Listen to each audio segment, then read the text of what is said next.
Hi, and welcome to the Wednesday, February 25th Master Pattern Report back in New York. All right, let's go through some prediction analysis. We got a lot to cover today. We hit on both our calls for the 19th and the 20th. In fact, we made a nice trade on the 20th, which carried over to the 23rd. Unfortunately, our broker fell asleep at the switch. We ended up with a little over a 20% return. Should have been much more significant, but hey, that's the game. As I said many times before, knowing the future isn't all that it's cranked up to be. And of course, that was on our S&P trade. And of course, our February 24th top for gold and silver was just about right on target. It started actually on the 23rd, took a big hit on the 24th, and we think that, as you can see, it's weakening here and may continue down for a while before it comes back. Right now, it looks like the summer. We're not making any predictions on that just yet, but it looks like it's going to be early summer before it comes back. How much is it going to drop? We haven't calculated that yet. If we have a significant number, we'll let you know. Okay, we're still the yen broke down a little faster than we thought. We missed the move. It's kind of at an end of this down move. We think it'll retrace a little bit, and then longer range, 6 to 9 months, we think it's going to continue down, and the dollar will continue its strength at least for the next 90, 120 days. So we're going to look very seriously next week at a dollar yen forex bet. That's us, not you, unless you're very adept at the forex exchange, and I'll talk to you a little bit more about that. This coming week and into next week, we're looking at a big day, Friday the 27th, and next week, March 5th. It would appear at this point, and we'll know better by next week, that we may have hit a bottom here. If not, we're very darn close to it. There's a disconnect between the S&P and the Dow Jones in the cycles, and that's our only hesitation in calling this a bottom.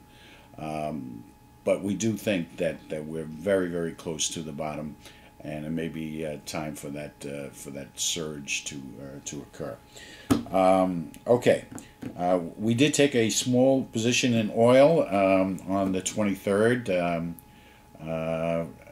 and we are going to add to that if oil breaks above $47. We will be adding to our position and taking a heavier position. We may be a little bit ahead of the game, but the way it looks to us is the downside is it doesn't look to be that significant. So we're making a move there. Okay, so now I want to talk to you a little bit about the socio-political aspect of our lives here, which seems to have taken over everything. As the U.S. debt buyers shrink, we're going to see a increase in interest rates, and this interest rate is like everything else. This rise in interest rates is going to be universal, because other countries are then going to be fighting for capital to support their debt. And everybody's sort of in the same position worldwide, that they have a lot of debt, they're in trouble, they're trying to bring their currency, deflate their currencies so they can get greater exports.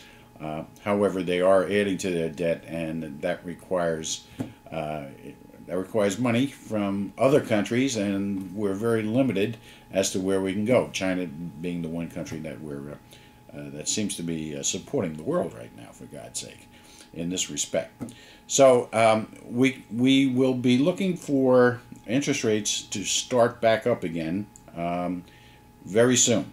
Now these are going to be longer term rates, so we need to be cautious about that. I will give you a signal as to when we think that will occur. Offhand, we think that may be within the next 30 days. Okay. We still feel that the S&P is going to make a good move up. And again, we feel that it's just about right about here. So be patient, be vigilant, and watch it.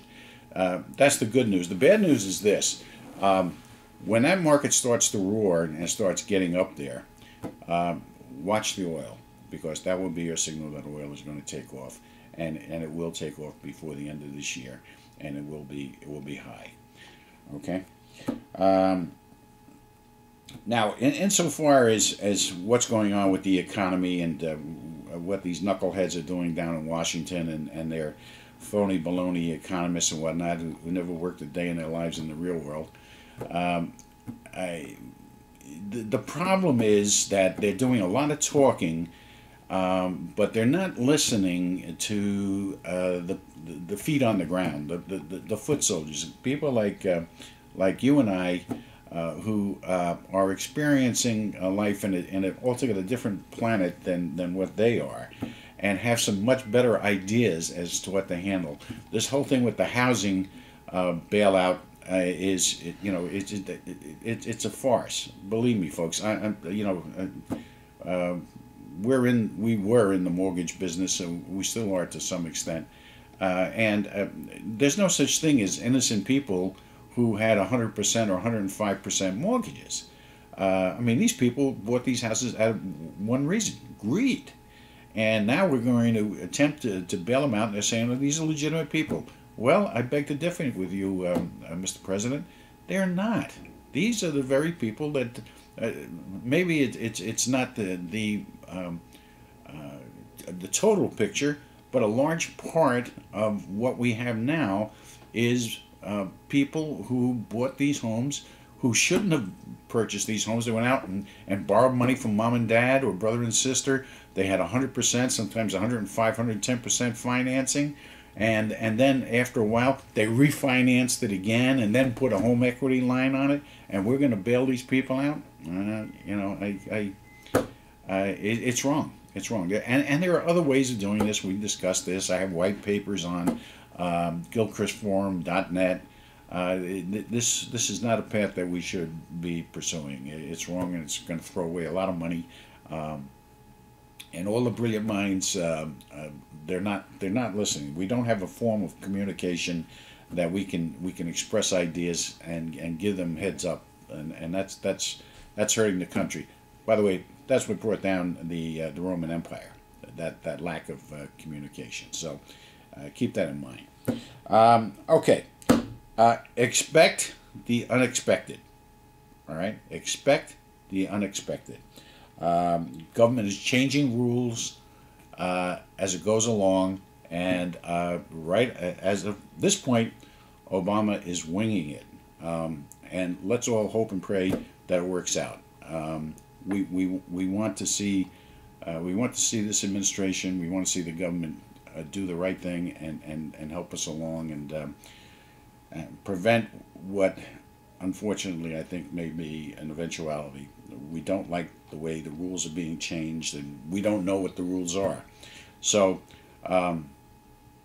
until next week, keep smiling, keep punching. We're going to make some money in this market, and we're going to try and help you out with a lot of stuff that's going on all around us. Thanks. Have a great week. See you next week.